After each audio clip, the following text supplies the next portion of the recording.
المرجو من المشاهدين عمل متابعة للصفحة، علامة إعجاب وإعادة نشر الفيديو. Je vous prie de bien vouloir vous abonner à la page, de faire un j'aime et de partager la vidéo. Salam tout le monde, salut à tous, j'espère que tout le monde va bien. Alors c'est Salim, je suis revenu avec une nouvelle vidéo. Cette fois-ci, je vais essayer de répondre à la problématique comment réaliser un classement sur Excel ou bien un ranking en anglais. Alors, je vais partager cette vidéo en deux. La première, je vais la consacrer à la fonction rang simple, sans aucune condition. Et je vais réaliser aussi une seconde vidéo durant laquelle je vais parler de la fonction rang avec plusieurs conditions, qui est un petit peu différent de la fonction rang simple. Alors, heureusement que Excel nous a permis d'avoir cette fonction par défaut dans pratiquement toutes les versions d'Excel. Sinon, l'exercice aurait pu être un petit peu périlleux, car nous avons tous eu, un jour ou l'autre, besoin de faire un classement, soit des notes, soit des chiffres d'affaires, ou peu importe. Alors, sans transition, je vais commencer par l'exemple suivant. Donc, dans ce tableau, comme vous pouvez le voir, j'ai 3 colonnes, des entreprises, des mois et des chiffres d'affaires.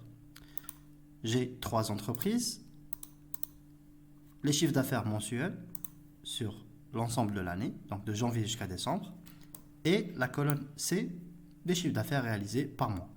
Je vais essayer de faire un classement pour découvrir quelle est l'entreprise et quel est le mois le plus performant sur l'ensemble des enregistrements. Donc ici, je parle d'un rang simple où il n'y a aucune condition, sauf celle du chiffre d'affaires. Alors, je viens à la colonne D, j'écris égal rang. Ici, j'obtiens plusieurs rangs. Moi, je vais choisir le rang simple. Ici, comme vous pouvez voir, j'ai une petite indication, un rectangle orange ici. Je double-clique et je découvre la syntaxe qui est composée de 3 éléments. Le nombre, la référence et l'ordre. Pour le nombre et la référence, ce sont des informations obligatoires dans la syntaxe. Pour l'ordre, il est optionnel. Ok, donc le nombre, je vais choisir la cellule C2 qui indique le nombre pour lequel je voudrais faire un classement.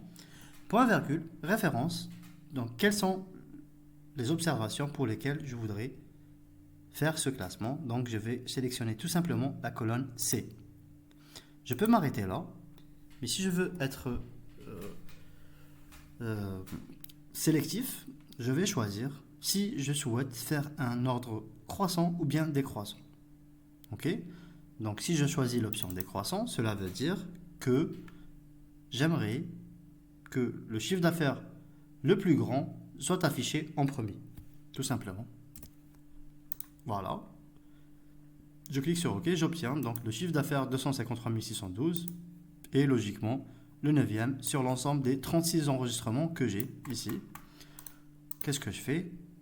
J'attends que la petite croix s'affiche en bas à droite de la cellule, comme vous pouvez le voir. Je double-clique et là j'obtiens un classement de l'ensemble des chiffres d'affaires.